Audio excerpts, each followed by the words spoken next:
Despite a massive supply shock and aluminum prices hitting 4-year highs, Alcoa's CEO insists the company met its own internal expectations while the rest of the world braces for shortages. While analysts warn that restarted production could take up to a year, the company is betting on a stronger second quarter amidst global conflict. What does it mean for the rest of the year? So Morgan, it's so good to see you again, and thanks for having me on. When we consider the quarter, we essentially met the expectations that we had laid out in our outlook and met our own internal expectations. The quarter was strong from a safety perspective. Operations were strong even in light of the conflict going on in the Middle East.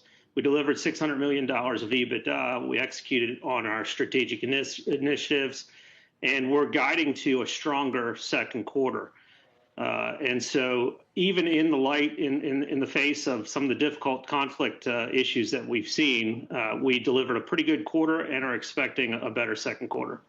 Yeah, I realize there's a lot of uncertainty here, and you have a market more broadly that's being moved by every headline regarding the Strait of Hormuz. But in terms of what it means for the aluminum markets globally, what is your outlook? And even if you were to get the Strait opened today or tomorrow, how quickly can that normalize? So the conflict is having, as you can imagine, a massive impact on the aluminum industry.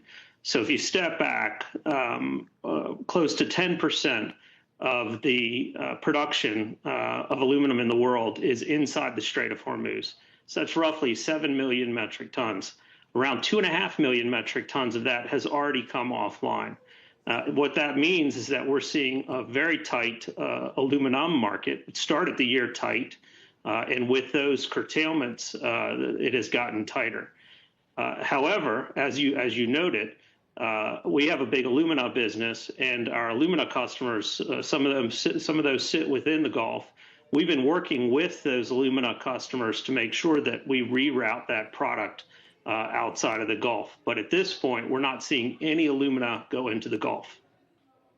In terms of how long you think this tight situation will last, Bill, I'm curious. JP Morgan just had a note out today outlining what they think will be the impact based on the 2 Iranian strikes on the 2 aluminum sites in the Middle East, saying that those sites, even if you were able to start today, won't be restarted for 9 to 12 months.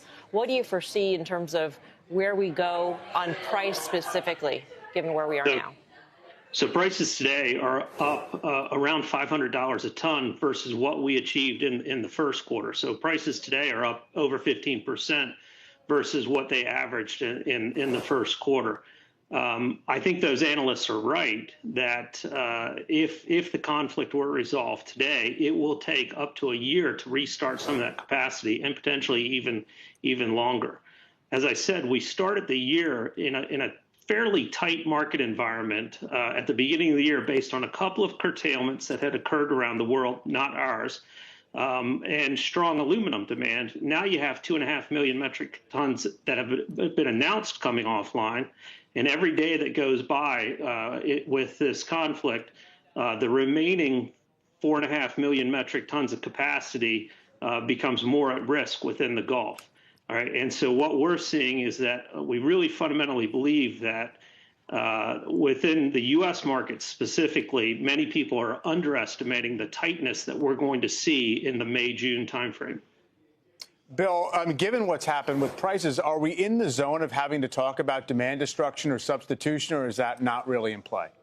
It's a great question, Mike. And what we're seeing today is actually a pickup in orders. And so it is very difficult for us to bifurcate the strength of the order book that we're seeing today that is based on the fact that people have to reroute, or our customers have to reroute supply chains that were in the Middle East, and they're looking for alternative supplies. So again, you see the strength of the second quarter that we're projecting because we're picking up a lot of orders.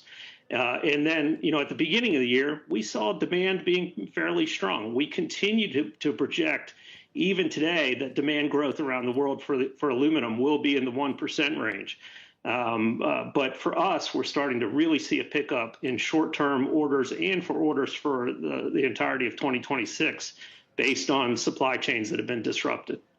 Bill, we're having this conversation, and in the background, you still have tariffs here in the U.S. And you just had those Section 232 tariffs actually amended. You talked about it in your earnings results about imports from Canada. How are you navigating it? And what does that mean in terms of your ability to build out more production here stateside amid this entire geopolitical conversation?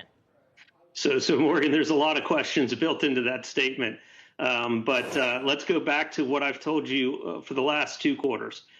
Building capacity in the United States is really going to be based on low-cost energy.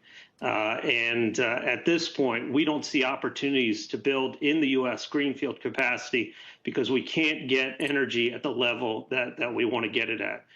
With the tariffs that are in place today, we're paying over $1 billion of tariff costs, but that is getting picked up on the revenue line because that price is getting transitioned to our customers. And so we continue to bring metal in from Canada and fulfill orders in the U.S.